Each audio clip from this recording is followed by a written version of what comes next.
Hello everyone, welcome to अमकू education. मैं शिवानी एक नई हिस्ट्री के टॉपिक के साथ संगम एज। संगम एज बहुत ही इंपॉर्टेंट टॉपिक है अगर हमें जानना है साउथ इंडिया की हिस्ट्री के बारे में, क्योंकि जो साउथ इंडियन की जो हिस्ट्री है वो पूरी की पूरी संगम एज पे हमें बहुत अच्छे से उसका हम कह सकते हैं पूरी एक तरह से हम समरी देख सकते हैं उसकी कि क्या उनका एडमिनिस्ट्रेशन था, कैसे वो अपने स्टेट को कंट्रोल करते थे, उनकी कैसी पॉलिसी हुआ करती थी, उनका जो मेन इंटरेस्ट था वो कैसा था, पोर्ट्स वगैरह के बारे में सब कुछ, ट्रेड कैसा चलता था, इकोनॉमी, हम सब कुछ इस संगम एज को पढ़ के पता लगा सकते हैं। संगम एज को जानने के लिए जो बेस्ट सोर्स हमारे पास है वो है संगम लिटरेचर। यही मेन सोर्स है अगर हमें जानना है history of Asian south India. तो देखिए, इसे हम तमिलकम भी बोलते हैं। जो हिस्ट्री है साउथ इंडिया की, इसको हम तमिलकम भी बोलते हैं। और इसका जो कंपाइलिंग टाइम है वो है 3rd सेंचुरी BC से 3rd सेंचुरी CE के बीच में। इस बीच में इस पूरा जो ये संगम एज है इसको कंपाइल किया गया है, और कंपाइल मोस्टली इसे पोइटिक फॉर्म में किया गया है, जिसमें बेसिकली जो बात की गई है वो लव और वॉर की गई है। तो ज़्यादातर जो, क्योंकि संगम एज क्या है, इसमें ज़्यादातर जो पोएम्स है उनका कलेक्शन है, तो वो ज़्यादातर या तो लव के ऊपर है या फिर वॉर के ऊपर है। संगम कुछ और नहीं बल्कि एक तरह से हम बोल सकते हैं एक असेंबली होती है, जिसमें बहुत सारे जो पोइट्स हैं, तमिल पोइट्स, वो इकट्ठा होते हैं। और देखिए, जो इतने सारे जो पोइट इकट्ठा हो रहे हैं और जो ये चीज़ थी, जो असेंबलीज थी, ये सालों साल तक चली है। तो इसीलिए जो चीज़ एक बहुत लंबे टाइम तक चल रही है, दैट मीन्स उसे ऊपर से कोई सपोर्ट मिला हुआ है, उसे कोई तो सपोर्ट कर रहा है जो वो इतने अच्छे से इतने लंबे समय तक चल पा रही है। तो वो जो सपोर्ट था इन्हें, वो बड़े बड़े किंग्स का था। जो संगम है वो 9990 ईयर्स तक चलती है, और इसको अटेंड करने वाले कम से कम 8598 पोइट्स होते हैं। तो देखिए कितनी बड़ी तादाद में जो पोइट्स होते हैं वो भी इसको देखने आते हैं, वहाँ पर पोएम्स कंपोज करते हैं, और इतनी ज़्यादा ये चलती है। इसके अंदर 3 संगम काउंसिल होती हैं और 197 पांड्यन किंग्स होते हैं जो बहुत बड़े पैटर्न होते हैं इसके, जो उसको सपोर्ट करते हैं। अगर हम पहले संगम की बात करें तो कहाँ पर हुआ था? ओल्ड मदुराई में हुआ था। सेकंड संगम हुआ था इसका कपटपुरम में हुआ था, और थर्ड संगम हुआ था इसका न्यू मदुराई में हुआ था। जैसे हमने पढ़ा था ना कि बुद्धिस्ट काउंसिल वगैरह होती थी, 4 काउंसिल हुई थी, जैसे जैन धर्म में हुई थी, तो वैसे ही ये संगम की है। ओल्ड मदुराई को उस समय लेमुराई बोलते थे, कपटपुरम को उस टाइम पे एलुवाई बोलते थे। ठीक है, अब हम बात करते हैं संगम लिटरेचर की कि देखिए संगम लिटरेचर क्या था। ठीक है, उसके बाद जो संगम लिटरेचर है उसको ब्रॉडली 2 ग्रुप्स में डिवाइड किया गया है, एक है नैरेटिव, एक है डाइडेक्टिक। ठीक है, अब हम पहले नैरेटिव जो टेक्स्ट है उसकी बात कर लेते हैं। इसमें जो पहला है वो है हमारा मेलकानक्कू। 18 मेजर वर्क कंसिस्ट ऑफ एटुठोगई। देखिए, अगर मैं इनको सही से प्रोनाउंस नहीं कर पा रही हूँ तो उसके लिए मैं आपसे माफ़ी मांगना चाहती हूँ। कलेक्शन ऑफ 8 लॉन्ग पोएम्स, पट्टू कलेक्शन ऑफ 10 स्मॉल पोएम। तो देखिए जो पहला वाला, ये जब ये पहला वाला ये यहाँ पर मैंने आपको बताया ये वाला, ठीक है, इसके अंदर 8 पोएम्स का कलेक्शन है। इसके नाम से पता चल रहा है, थोड़ा सा इसका अगर आप शुरू का देखेंगे तो ये 8 जैसी साउंड कर रहा है, तो आप ना इससे याद रख सकते हो जो एटुट हो गई है इसके अंदर 8 लॉन्ग पोएम्स है, और जो पट्टू है इसमें ज़्यादा टी की साउंड आ रही है, तो इसमें से आप याद रख सकते हैं कि टी फॉर 10, ठीक है ना, तो इसमें 10 स्मॉल पोएम्स है। तो ये 2 नैरेटिव टेक्स्ट है। इसमें क्या होता था बेसिकली, इसमें आपको कोई हीरोइक पोइट्री बताई जाती थी, मतलब जो उस समय के जो किंग्स वगैरह होते थे किस तरह से उनको हीरो बना के दिखाया जाए उनकी स्टोरीज़ में, और जो वॉर वो लड़ते थे जिसमें वो जीत जाते थे उनकी उस वॉर को काफ़ी ज़्यादा ग्लोरीफाई किया जाता था। They also give a idea of state formation in south India. और जो ये वाली जो पोएम है, जो नैरेटिव टेक्स्ट है, ये हमें उस समय की जो स्टेट फॉर्मेशन कैसी होती थी साउथ इंडिया में उसके बारे में भी काफ़ी हद तक आइडियाज़ देती है। अगर बात करें डाइडेक्टिक टेक्स्ट की तो इसमें जो इंपॉर्टेंट है वो है किल्कनक्कू। ये 18 मेजर पोएम्स होती थी, इसके अंदर भी तिरुकुराल एंड नालदियार। ठीक है, तो 2 इसमें इंपॉर्टेंट पार्ट है ये। These text describe a code of conduct for a king and society. तो ये डाइडेक्टिव जो टेक्स्ट है वो बेसिकली एक तरह से सेट ऑफ इंस्ट्रक्शन होता था, कोड ऑफ कंडक्ट के सोसाइटी में किस तरह का जो इंस्ट्रक्शन है वो लोगों को दी जाएंगी, उनको किस तरह के इंस्ट्रक्शन को मानना है, क्या कोड ऑफ कंडक्ट पर सोसाइटी चलेगी। तो यहाँ पर जो भी रूल्स और रेगुलेशन की हम बात कर सकते हैं, जो भी उस समय जो कोड थे जो कंडक्ट कराए जाते थे, ना कि सिर्फ राजा के लिए बल्कि उस समय की सोसाइटी थी उसके लिए भी, तो उसकी बात की जाती है डाइडेक्टिव टेक्स्ट में। ठीक है, इसमें हमें मेंशन मिलता है सोशल ग्रुप्स का और ऑक्यूपेशन का भी, कि लोग किस तरह का काम करते थे, कितने सोशल ग्रुप होते थे, तो वो हमें डाइडेक्टिव पे। और हम नैरेटिव वाले में क्या पता चलता था कि जो किंग वगैरह होते हैं उनकी जो स्टोरीज होती थी कि वो कैसे कि हीरो की तरह लड़ते थे, उनकी वॉर को ग्लोरीफाई करते थे, साउथ इंडिया में कैसे स्टेट फॉर्मेशन थी उसके बारे में बताया गया। ठीक है, अगर हम बात करें सेकेंड और 13 रॉक एडिक्ट की अशोक की, तो वहाँ से हमें 4 और दूसरे साउथ इंडिया किंगडम के बारे में पता चलता है, जिसमें चोलास, चेरास, पांड्यास, सत्यपुत्रास। ठीक है, मैंने आपको बताया था जब मैंने आपको अशोक की बायोग्राफी पढ़ाई थी, अगर आपने नहीं देखी है तो आप हमारे चैनल को विजिट करके वहाँ से आप अशोका द ग्रेट की पूरी बायोग्राफी पढ़ सकते हैं, जिसमें मैंने आपको एक एक चीज़ बहुत अच्छे से समझाने की कोशिश की है। तो वहाँ पर जब हमने रॉक इंस्क्रिप्शन है उनको पढ़ा था, तो हमने देखा था किस तरह से जो सेकंड और जो 13th रॉक एडिक्ट था, उसमें अशोक ने जो बाकी जो दूसरे जो साउथ इंडिया में जो किंगडम्स थे उनके बारे में काफ़ी ज़्यादा इंफॉर्मेशन वहाँ पर बताई हुई थी कि इस तरह के जो किंगडम थे वो साउथ इंडिया में उस टाइम पे एग्जिस्ट करते थे। तो यहाँ से हमें चोला, पांड्या, सत्यपुत्रा, चेरास इनके बारे में पता चलता है। सेकेंड और थर्ड जो रॉक एडिक्ट था अशोक का। लास्ट जो हाथी गुम्फा इंस्क्रिप्शन है खारवेला की, जो कलिंग में है, वो भी हमें तमिल किंगडम के बारे में बताती हैं। जो कलिंग में हमने बताया था ना, कलिंग कहाँ पर आपको उड़ीसा में है, तो वहाँ पर एक हाथी गुम्फा इंस्क्रिप्शन है जो खारवेला किंग थे उनकी, तो उन्होंने भी तमिल किंगडम्स के बारे में जिक्र किया है अपनी उन इंस्क्रिप्शंस में। अब बात करते हैं दूसरे संगम लिटरेचर की, जो नैरेटिव और डायडेक्टिव से थोड़े अलग है, उनके बारे में बात करते हैं। तो पहला है शिल्पादिकरम, ये लिखा था इलांगो अधिगाल ने लिखा था। ये बेसिकली एक लव अफेयर है कोवलन का, कन्नगी का और माधवी का, एक लव ट्रायंगल वाली जो स्टोरी है ये। और यहाँ पर लेटर बात की जाती है कन्नगी कल्ट की, जो डेवलप हुई थी साउथ इंडिया में। देखिए हुआ क्या था, जो ये एक लव स्टोरी तो है ही साथ में, लेकिन ये जो कन्नगी कल्ट है ना, यहाँ पर इसे पटनी कल्ट भी कहा जाता है। इसकी एक छोटी सी स्टोरी है। ये जो कन्नगी कल्ट है ये कैसे डेवलप हुआ था साउथ इंडिया में, ये एक पांड्यास किंग के टाइम की स्टोरी है। जो कन्नगी होती है वो वाइफ होती है कोवलन की। तो जो कोवलन होता है उस पर एक किंग होता है उस समय पांड्यान का, नेरा जूलियन करके कुछ नाम होता है उनका, वो चोरी का नाम लगा देता है कोवलन पे, जबकि जो कोवलन होता है उसने चोरी की भी नहीं होती है। और उस वजह से जो कोवलन होता है वो मतलब बहुत ज़्यादा क्या कहते हैं, उनकी ना डेथ हो जाती है। तो जो कन्नगी होती है वो उस चीज़ को प्रूव करती है कि जो उनके हस्बैंड है वो बेकसूर है, और वो उस चीज़ को प्रूव कर भी देती है, लेकिन साथ में वो क्या करती है, एक कर्ज छोड़ देती है उन लोगों पर, एक तरह से उनको मतलब उनको एक श्राप दे देती है और उस जगह को शापित कर देती है। तो उसी को बोला जाता है कि कन्नगी कल्ट, ठीक है ना। इसको गॉडेस ऑफ चेस्टिटी भी बोला जाता है, ठीक है। मनी मैखलाई, ये किसने लिखी थी, ये सीतालाई सतनार ने लिखी थी। ये बताता है story of Silappatikaram in the next generation in which Manimekalai is the daughter of Madhavi and Kovalan. तो देखिए जो कोवलन है, अभी इसमें पहला वाले में पढ़ा ना, जो कोवलन है वो प्यार करते थे माधवी से, ठीक है। हालांकि जो उनकी वाइफ थी वो कन्नगी थी। तो ये तो जो मैंने आपको स्टोरी बताई कन्नगी कल्ट की, वो तो स्टोरी थी इन दोनों की, कोवलन की और कन्नगी की, जिसमें ये अपने जो हस्बैंड होते हैं उनको बेकसूर साबित कर देती है कि उन्होंने कोई चोरी नहीं करी। लेकिन जो कोवलन होता है उनका लव अफेयर होता है माधवी के साथ। आगे चल के इनकी एक डॉटर होती है मनी मैखलाई, ये किसकी डॉटर होती है, कोवलन की और माधवी की। फिर आगे चल के ये जो मनी मैखलाई है ये इनकी लव स्टोरी है, इनकी डॉटर की लव स्टोरी है, ठीक है, माधवी की और कोवलन की। ये किसने लिखी थी, ये लिखी थी आपकी सीतालाई सतनार ने। आगे फिर देखते हैं तोलका पीएम, ये लिखा था तोलका पियर ने, was product of to Sangam, it basically a work on Tamil grammar and poetics.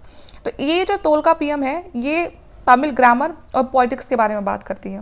तो अगर कोई पूछता है आपसे कि तमिल ग्रामर के बारे में कौन सी टेक्स्ट है संगम के अंदर, तो आप बताओगे तोलका पीएम, और लिखी किसने थी, तोलका पियार ने लिखी थी। अब है तिरुकुरूल, ये डील करता है फिलॉसफी के साथ, ठीक है, जो किसने लिखा था, तिरुवल्लूर ने लिखा था, ठीक है। तो ये कुछ इंपॉर्टेंट संगम लिटरेचर है। इनमें से जो शुरू के जो 3 है वो तो बहुत ही ज़्यादा इंपॉर्टेंट है। ये जो शिल्पादिकम है उसको किसने लिखा था, इलांगो अधिग्याल ने लिखा था। It's a story of Kovalan, Kannagi and Madhavi, ठीक है। और इसी के बाद एक कन्नगी कल्ट डेवलप होता है साउथ इंडिया में। उसके बाद फिर कोवलन की और जो माधवी की डॉटर होती है मनी मैखलाई, उनकी स्टोरी है। ये किसने लिखी है, सीतालाई सत्यनारायण ने लिखी है। और लास्ट में अगर वो पूछता है कि तमिल ग्रामर और उसके पोइटिक्स के बारे में कौन सा टेक्स्ट लिखा गया है, तो वो है तोलका पीएम। सबसे पहले हम ये वाला मैप देखते हैं। ये पूरा का पूरा हमारा पेनिनसुला वाला पार्ट है, जिसमें चोला, पांड्या और चेरा तीनों का रूल दिखाया गया है। तो देखिए इस एरिया से आपको पता चल सकता है कि कौन सा कितने एरिया में उस समय एग्जिस्ट करता था। तो चेरा आपको आपके इस साइड दिखाई देंगे, ये पूरा चेरा किंगडम है, यहाँ पर ये चोला किंगडम है, और ये लास्ट में यहाँ पर पांड्या किंगडम है, ठीक है। ये तमिलनाडु वाला जो पूरा रीजन है यहाँ पर पांड्या किंगडम है, और यहाँ पर ये पूरा जो ये कर्नाटक और केरल वाला चेरा, और ऊपर ये आपके चोला, ठीक है। तो अब धीरे धीरे हम इस तरह से पढ़ेंगे कि कैसे कैसे इन्होंने इनके बीच में जो, क्योंकि देखिए जो बहुत ज़्यादा जो क्लोज हो जाती है, जब जो डायनेस्टीज़ है वो बहुत ज़्यादा अलग अलग डायनेस्टी जब बहुत ज़्यादा क्लोज हो जाती है तो उनमें हमेशा वॉर वगैरह चलती रहती है। तो इनके बीच में भी वैसे ही वॉर लड़ी जाती है। यहाँ पर इनके अपने पोर्ट्स हुआ करते थे, बिल्कुल, क्योंकि ट्रेड चलता था इनका दूसरी कंट्रीज़ के साथ। जो चोला की थी उसकी नेवी बहुत स्ट्रॉन्ग थी। अब हम एक एक करके इन सबको पढ़ते हैं। सबसे पहले पढ़ेंगे हम चोलास किंगडम के बारे में। तो जो चोला किंगडम था उसकी जो कैपिटल थी वो थी कावेरी पट्टनम, ठीक है। तो ये जो चोला था ये ज़्यादातर जो कावेरी जो रिवर थी उसके आसपास ही बसा हुआ था। इसका जो बहुत ही फेमस जो पोर्ट था एक पोहार, ठीक है ना। तो पोहार की शुरुआत इन्होंने की थी चोलाज ने। उसके बाद जो दूसरा इंपॉर्टेंट था वो था उरियार। उरियूर सॉरी, ठीक है, कि फेमस था अपने कॉटन ट्रेड के लिए। यहाँ से बहुत ज़्यादा ट्रेड होता था कॉटन का। Territory north to east to the territory of Pandya between Pennar and Vellar river. तो ये पूरा का पूरा जो था इसके बीच में था, ये पेन्नार और जो वेलार रिवर है उसके बीच में था, ठीक है। और इसके जस्ट नीचे फिर मैंने आपको बताया ऊपर चोलास थे और उसके जस्ट नीचे कौन सा किंगडम था, पांड्यास था। इनका जो एम्बलम था, जो उनका जो प्रतीक था, जैसे कि अब हमारा है ना इंडिया का होता है नेशनल एम्बलम ऑफ इंडिया, मैंने आपको लास्ट लेक्चर में पढ़ाया था, तो वैसे ही इनका था एम्बलम टाइगर। चोलास का एम्बलम क्या था, टाइगर था। इनके दो इंपॉर्टेंट पोर्ट मैंने आपको बता दिया, पुहार और उरियूर। इनकी कैपिटल कावेरीपट्टनम थी, ठीक है। और जस्ट इनके नीचे साउथ में कौन सा किंगडम था, दूसरा पांड्यास था, और इनका एम्बलम टाइगर था। जो कावेरीपट्टनम और उरेयूर और अरिकमेदु, ये बहुत ही फेमस सेंटर थे उस समय ट्रेड के लिए, इंडस्ट्री के लिए अंडर चोलास। क्योंकि जो चोलास का जो ट्रेड था वो ऐसा नहीं था सिर्फ वो भारत में ही था, बल्कि वो दूसरी जो बाहर जो कंट्रीज थी सी रूट के थ्रू वहाँ तक चलता था, तो इसलिए पोर्ट की बहुत ज़्यादा ज़रूरत थी। तो वहाँ पर जो कावेरीपट्टनम, उरियूर, अरिकमेदु, ये इनके फेमस सेंटर थे ट्रेड के लिए, इंडस्ट्री के लिए। एलारा एक अर्लीस्ट नोन किंग थे चोला किंगडम के, जिन्होंने श्रीलंका को रूल किया था, पूरा का पूरा ऑक्यूपाई कर लिया था, उसको कॉन्क्वायर कर लिया था, रूल किया था कम से कम अगले 50 सालों तक वहाँ पर। करैकाल भी एक बहुत ही इंपॉर्टेंट और ग्रेटेस्ट किंग रह चुके हैं चोला किंगडम के, और इन्होंने ही पुहार को फाउंड किया था। जो पुहार पोर्ट हमने पढ़ा ना, तो वो इन्हीं के टाइम पे कंस्ट्रक्ट हुआ था, ठीक है। कौन सी रिवर पे हुआ था, कावेरी रिवर पे हुआ था। जो कावेरी रिवर है वो बहुत ज़्यादा इंपॉर्टेंट थी अगर हम बात करें चोलास के किंगडम के टाइम की। तो कौन कौन से 3 इंपॉर्टेंट पोर्ट पढ़े हमने यहाँ पर, कावेरीपट्टनम, उरियूर, अरिकमेदु, बहुत ही फेमस सेंटर थे ट्रेड के लिए, इंडस्ट्रीज़ के लिए अंडर चोलास। इनके जो सबसे जो अर्लीस्ट जो इंपॉर्टेंट किंग थे वो एलारा थे, जिन्होंने श्रीलंका को ऑक्यूपाई कर लिया था पूरा का पूरा, अगले 50 सालों तक वहाँ पर रूल किया। उसके बाद एक और किंग आते हैं करैकाल, ये भी ग्रेटेस्ट किंग थे और इन्होंने फाउंड किया था पुहार को, जो पुहार पोर्ट है, ठीक है। और कहाँ बनाया था पुहार को, कावेरी रिवर के पास, ठीक है। अब हम बात करते हैं पांड्यास की। तो पांड्यास मैंने आपको मैप में दिखाया था कि जस्ट नीचे चोलास के नीचे पांड्यास थे। इनकी जो कैपिटल थी वो थी आपकी मदुरै। बहुत बड़ा सेंटर था इनके लिए ट्रेड का और इंडस्ट्री का, सबसे ज़्यादा जो ट्रेड और इंडस्ट्री थी वो यहीं पर थी, तो इसीलिए कैपिटल फिर वहीं बनाई जाती है जो इंपॉर्टेंट सिटी हो जाती है। टेरिटरी की बात करें तो साउथ का जो मोस्ट ऑफ द पार्ट था साउथ का, और जो साउथ ईस्टर्न वाला था पेनिनसुला का, वो सारा का सारा क्या था, पांड्यास के पास ही था। जो इनका एम्बलम था वो फिश थी, और पीछे चोलास से क्या था, लॉयन था। Pandyas had trade relation with Romans. Pandyas का भी रोमन के साथ अच्छा खासा रिलेशन था, ट्रेड चलता था बहुत ज़्यादा, क्योंकि यहाँ पर कुछ उनके कॉइन्स मिलते हैं और रोमन एम्पायर में भी इनके कॉइन्स मिलते हैं, तो इससे हम रिलेट कर सकते हैं कि यहाँ पर अच्छा खासा ट्रेड चलता था। इनके मेंशन हमें जो मेगास्थनीज है, मेगास्थनीज मुझे बताने की ज़रूरत नहीं है कि मेगास्थनीज क्या थी। अगर आप नहीं जानते तो आप मेरे प्रीवियस लेक्चर देखिए, वहाँ पर मैंने मेगास्थनीज की जो ये जो टेक्स्ट है, जो मेगास्थनीज का जो लिखा हुआ जो टेक्स्ट है इंडी का, उसका मैंने बहुत अच्छे से बताया हुआ है। तो वहाँ से भी जो पांड्यास के मेंशन मिले हैं, और जो रामायण और जो महाभारत है दोनों ही बहुत इंपॉर्टेंट टेक्स्ट है, इसमें भी हमें जो पांड्यास है उनके होने का एग्जिस्टेंस का पता चलता है। Nedunjeliyan known for his kingdom wealth and prosperity was most noteworthy Pandya ruler. मैंने आपको स्टोरी सुनाई थी कन्नगी की, कि उनके जो हस्बैंड होते हैं उन पे जो चोरी का नाम लगता है वो इन्हीं के टाइम पे लगता है। तो इनका जो किंगडम था उस समय बहुत ही ज़्यादा वेल्दी और प्रॉस्पेरस था। पांड्यन रूलर के काफ़ी अच्छे किंग थे और इनके टाइम पर सब कुछ चीज़ें बहुत अच्छी चल रही थी। अब बात करते हैं चेरास की। कैपिटल क्या थी इनकी, वंची थी मालाबार में। जो टेरिटरी थी वो उनकी वेस्ट में, नॉर्थ ऑफ पांड्या, जैसे मैंने आपको मैप में दिखाया ही था। मैप में कुछ इस तरह था ना, यहाँ पर कौन थे, चोलास से, नीचे पांड्यास थे, और यहाँ पर आपके चेरास थे। तो इधर वेस्ट और नॉर्थ की साइड थे ये पांड्यास के। इधर इनका जो एम्बलम था वो बो और एरो था। सेंगुटू वन, ये रेड चेरा के नाम से भी जाने जाते थे। ये बहुत ही इंपॉर्टेंट रूलर थे। जो सेंगुटू वन थे ये बहुत ही इंपॉर्टेंट रूलर थे चेरास के, जिनको रेड चेरा के नाम से भी जाना जाता था। ही एस्टैब्लिश द कन्नगी और द पटनी कल्ट। तो इन्होंने इस्टेब्लिश किया था, जो पटनी कल्ट था उसको इन्होंने इस्टेब्लिश किया था, और कन्नगी उसके बाद से क्या बन गई थी, ऑब्जेक्ट ऑफ वर्शिप बन गई थी। तो जो पटनी कल्ट है ये बहुत ज़्यादा फेमस हुआ था उस टाइम पे, कि चारों तरफ जो होता है ना कोई बात फैल जाती है उसी तरह से। तो उसको इस्टेब्लिश करने वाले कौन थे, देखिए हुआ कब था, ये पांड्यास के टाइम पर हुआ था, जो पांड्यास किंग थे। लेकिन इसको इस्टेब्लिश किसने किया, पटनी कल्ट को चेरास किंगडम ने किया। किसने, सेंगुटू वन, जो रेड चेरा भी बोलते हैं जिनको। ये पहले किंग थे साउथ इंडिया से जिन्होंने अपने एम्बेसडर भेजे थे चाइना तक। तो आपको याद रखना है, पूछ लिया जाता है कि कौन से वो किंग थे जिन्होंने पहली बार अपने जो एम्बेसडर थे, जो अपने जो दूत थे, उनको चाइना भेजा। तो वो कौन थे, सेंगुटू वन, ठीक है। अगर हम एडमिनिस्ट्रेशन की बात करें तो किंगडम को कुछ पार्ट्स में डिवाइड कर दिया गया था, जैसे कि हम हर बार देखते आ रहे हैं, चाहे वो हमारा वैदिक काल हो, ऋग्वैदिक काल हो, या फिर हमने वो जो मॉडर्न डायनेस्टी पढ़ी, सब में क्या करते हैं, जो स्टेट होती है उसको कुछ पार्ट में डिवाइड कर देते हैं, डिवाइड करते हैं, फिर सब डिवाइड करते हैं। तो सबसे पहले वो जो किंगडम होता है उसको डिवाइड करते हैं मंडलम में, ठीक है ना, मंडलम। फिर मंडलम के बाद डिवाइड करते हैं उसको नाडु में। उसके बाद फिर उस प्रोविंस को, नाडु होती थी उस समय प्रोविंस, उस प्रोविंस को डिवाइड करते हैं टाउन में, और टाउन को बोलते थे उर। फिर उसके बाद उसे स्मॉल विलेज में और बिग विलेजेस में, स्मॉल विलेजेस को बोलते थे सिरूर और बिग विलेजेस को बोलते थे पैरूर। दोबारा से एक बार देख लेते हैं। सबसे पहले मंडलम, मंडलम को फिर डिवाइड करते थे नाडु में, नाडु को उस समय प्रोविंस, जो प्रोविंस होते थे उनको नाडु कहा जाता था। उसके बाद उन प्रोविंस को टाउन में, टाउन का मतलब उर, फिर स्मॉल विलेज जिसे सिरूर बोलते थे, और बिग विलेजेस को पैरूर बोलते थे। तो इस तरह से उन्होंने किंगडम को डिवाइडेड किया हुआ था जिससे कि वो अच्छे से उसे चला सके। किंग वॉज कॉल्ड कोमनन, वेंदन, कौरवन और इरावियन। तो ये किंग्स के उस समय हम कैसे थे, उनको टाइटल दिए जाते थे, जैसे कि हमने बाकी टाइम पे पढ़े ना, बाकी जो डायनेस्टी होती थी वो बड़े बड़े टाइटल लेते थे, तो सेम वैसे ही यहाँ पर ये किंग्स के टाइटल होते थे। वो सेंटर होता था एडमिनिस्ट्रेशन का, सब कुछ कंट्रोल कौन करता था, किंग कंट्रोल करता था। Avai was the court of crowned monarch, तो जो अवाई नाम का एक कोर्ट होता था जहाँ पर जो किंग था, जो क्राउन जो मोनार्क होता था वो बैठता था, और वो जो लोगों को जस्टिस वगैरह दिया करता था। मिनिस्टर्स को अमायचर कहा जाता था, जो प्रीस्ट होते थे उनको अथनार बोला जाता था, जो इन्वॉइस होते थे उनको दूतार बोला जाता था, जैसे कि जो इन्वॉइस होते हैं वो कौन, दूत होते हैं, तो उस समय उनको दूतार कहा जाता था।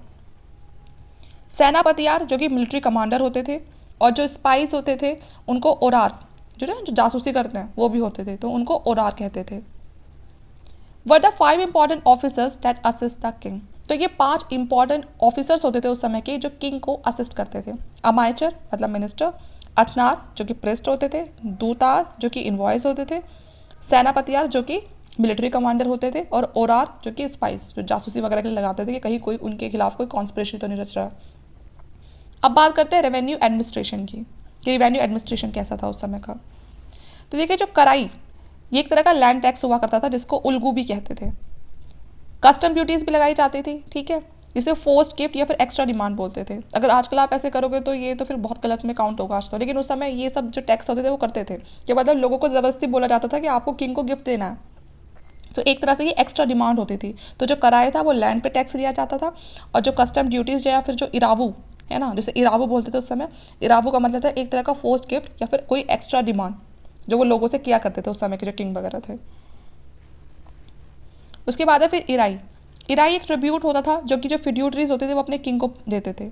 जो वरियार होता था वो टैक्स कलेक्टर होता था, जैसे कि हमने बहुत सारे टर्म्स पढ़ी है ना पीछे भी, ये टर्म्स बहुत इंपॉर्टेंट होती हैं एग्जाम में, डायरेक्टली ना इन टर्म्स को ही पूछ लेते हैं, और हर साल एग्जाम में ये एक दो टर्म्स तो हमेशा आनी आनी होती हैं, और जो ज़्यादा प्रॉब्लम क्रिएट करती हैं वो साउथ वाली ही होती हैं।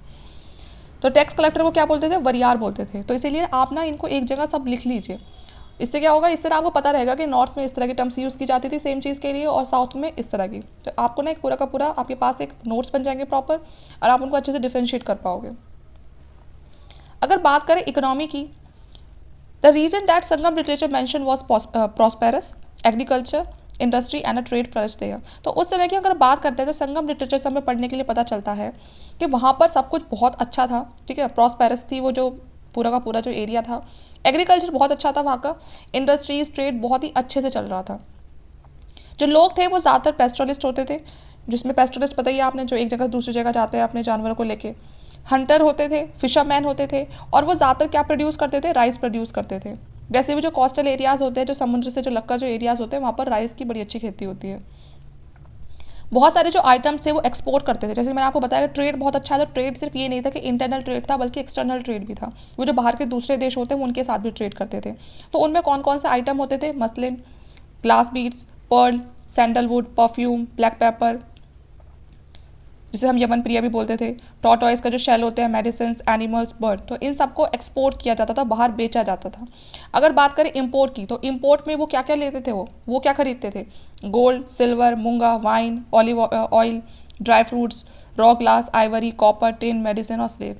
देखिए इंडिया को ऐसे ही सोने की चिड़िया नहीं कहा गया था। जब ब्रिटिशर्स आए थे तो इन्होंने ऐसे ही इंडिया को सोने की चिड़िया नहीं कहा था।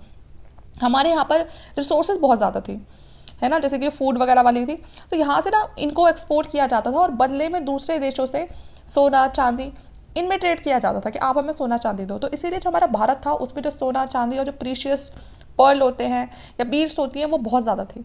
और जब ब्रिटिशर्स आए तो उनको ये बात पता थी, उनको पता चल गया था, तो इसीलिए हमारे देशों को कहीं ना कहीं इसलिए भी सोने की चिड़िया कहा जाता है। Gold and silver in huge quantity were brought into India. तो जो गोल्ड और सिल्वर है वो बहुत एक बड़ी क्वांटिटी में इंडिया में लाया जाता था और उसका ट्रेड होता था, और ये सब इंडिया के फेवर में ही होता था। जो प्लिनी है, एक रोमन ऑथर हैं, वो बताते हैं कि जो उनकी बुक है natural historia, regret the drain out of huge amount of gold and silver to India, कि किस तरह से उनके जो रोमन एम्पायर है वहाँ से बहुत सारा जो ह्यूज अमाउंट ऑफ गोल्ड और सिल्वर है वो इंडिया में लाया जाता था। जो पटोलमी है उन्होंने अपनी बुक जो जोग्राफिया है, और जो स्ट्रैबो है उनकी बुक जो जोग्राफी है उस पर उन्होंने किस तरह से डिस्क्राइब किया है। यहाँ पर ना ये दो बार जोग्राफिया नहीं है, हाँ ये जोग्राफिया है, ये जोग्राफी का है, ठीक है। तो इन दोनों में ना आप फ़र्क समझना, अगर जोग्राफिया आता है तो पटोलमी की है, और जोग्राफी का आता है तो ये स्ट्रैबो की है। यहाँ पर ये देखिए, ठीक है, दो अलग अलग बुक है, इनको आप एक मत समझना, दोनों है तो जोग्राफी के बारे में, लेकिन जो इनका नाम है, जो पटोलमी की है वो जोग्राफिया है, और जो स्ट्रैबो की है वो जोग्राफी का है। तो ये भी हमें बताती हैं कि किस तरह से जो रोमन एम्पायर और इंडिया के बीच में ट्रेड चलता था। देखिए उस समय ही डिस्कवरी होती है मॉनसून विंड की, जो किसने की थी, हिपेलस ने की थी अराउंड 47 से 47 सीई, और प्रमोट किया था ट्रेड को बिटवीन इंडिया एंड वेस्ट, क्योंकि पहले जो ये मॉनसून विंड थी इनकी हेल्प से भी ट्रेड किया जाता था, क्योंकि थोड़ा सा ना इन विंड की वजह से जो मूवमेंट होता था वो ईजी हो जाता था, माइग्रेट करना वो ईजी हो जाता था। तो जब इनको मॉनसून विंड के बारे में पता चल गया तो इंडिया और वेस्ट के बीच में जो ट्रेड था वो और ज़्यादा प्रमोट हो गया। तमिल मंडलम, जो तमिल मंडलम था serve as a zone of interaction for silk trade with China. तो देखिए एक तरह का जो एक रूट था जो सिल्क का जो ट्रेड करता था चाइना के साथ बहुत ही अच्छे से, इस वजह से जो चाइना और जो इंडिया है उनके बीच में बहुत ही अच्छा ट्रेड चलता है, इसके तमिल मंडलम जो जोन था, एक रूट था, इसकी वजह से। Land revenue, custom duty on foreign trades, booty captured in war were the main source of the income. अब देखिए इनकी इनकम की सोर्स क्या थी, ट्रेड करते थे। अगर ये कहीं से फाइट भी करते हैं, क्योंकि आपस में फाइट तो चलती रहती थी, तीनों ही किंगडम आपस में बहुत क्लोज थे, तो जहाँ से भी ये वॉर करने जाते थे वहाँ से कुछ ना कुछ तो इनको लूट का माल मिलता ही था, फिर बाद में आके उसको बांट लिया करते थे, और इन्हें लैंड रेवेन्यू मिलता था, एक्सपोर्ट इम्पोर्ट होता था उस पर भी ये कस्टम ड्यूटी लगाते थे, टैक्स लगाते थे, तो इस तरह से इनका सोर्स ऑफ इनकम चलता था।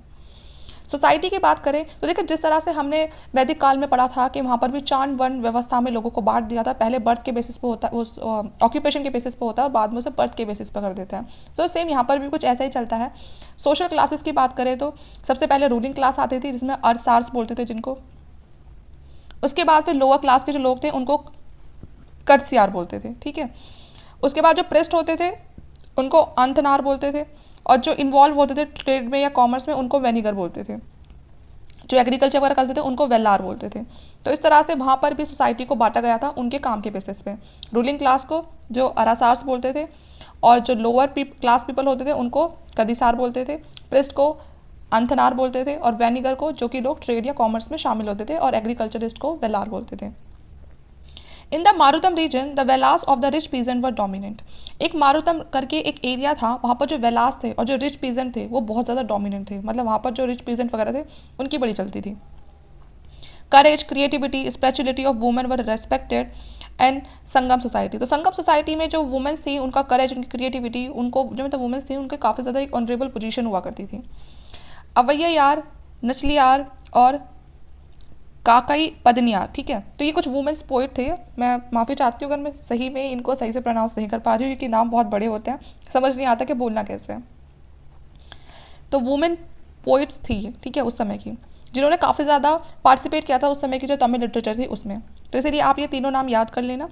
लव मैरिज उस समय एक्सेप्टेड थी, संगम सोसाइटी में लव मैरिज करना एक्सेप्टेड था, लेकिन विडोज़ का दोबारा से शादी करना वो एक्सेप्टेड नहीं था, और सती प्रथा जैसे ही नॉर्थ इंडिया में चल रही थी वहाँ पर भी वैसे ही चल रही थी, उसमें कोई चेंज नहीं था, वहाँ पर भी सती किया जाता था, जो औरतें विधवा हो जाती थी उनकी दूसरी शादी एक्सेप्टेड नहीं थी, लेकिन लव मैरिज एक्सेप्टेड थी। सम सोशल, ये कुछ दिखा रखे हैं, कुछ प्रिमिटिव जो ट्राइबल ग्रुप्स थे उनके बारे में बता रखा है, परथावर, पन्नार, एनियार, कदमयार, मारव्यार, बुलियार, ठीक है ना, और कुछ प्रिमिटिव ये है ठोड़ास, ठीक है ना, एलिवास, नागास, वेदार। तो ये कुछ इसमें उस टाइम के सोशल ग्रुप और ये कुछ ट्राइबल ग्रुप थे जो कि संगम एज में रहते थे। रिलीजन की बात करते हैं अब इनके, तो Murugan was the most important deity. तो उस समय जो बहुत ही इंपॉर्टेंट जो देवता थे वो मुर्गन थे उस समय के संगम एज के। एंड नाडुकल, जो कि द हीरो ऑफ स्टोन माने जाते थे, इनकी बहुत ज़्यादा उस टाइम पे पूजा की जाती थी, वर्शिप की जाती थी, और इनको इसलिए याद किया जाता था एज अ ब्रेवरी सोल्जर, कि ये बहुत ही बहादुर, बहुत ही जो ब्रेव सोल्जर्स के वजह से के तौर पे इनको याद किया जाता था, जिसमें मुर्गन और नाडुकल। उसके बाद है कुरंजी, ये हिली ट्रैक्स होते थे।